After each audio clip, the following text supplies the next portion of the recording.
Yoga sequencing as a yoga teacher. Yoga sequencing. There's a science and an art to yoga sequencing. Thinking of science. Think logic. This is something that can be explained logically, and has been systematically constructed.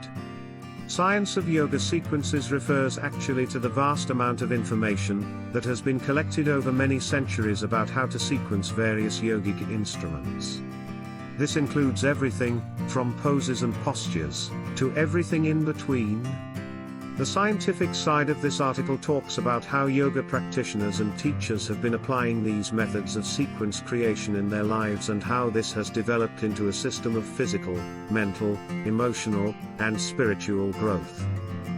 The second science involved in yoga sequencing is a spiritual theme. This theme concerns how yoga practitioners developed a connection with their bodies and minds. It will help them gain greater insight into themselves and give them a more spiritual outlook.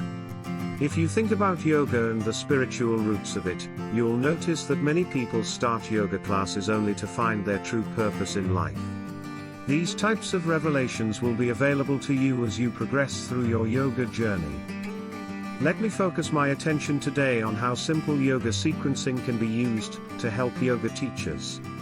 Imagine for a moment that you're teaching a class that features some basic asanas, poses or postures, and you begin to explain to your students how to do the asana by explaining what the asana means, and why each posture was chosen. Perhaps you start with pranayama, breathwork, and then end your explanation with dharana, concentration. You could instead start the explanation with asana and end it with pranayama. Pranayama and dharana both have internal processes, but they are still equally vital.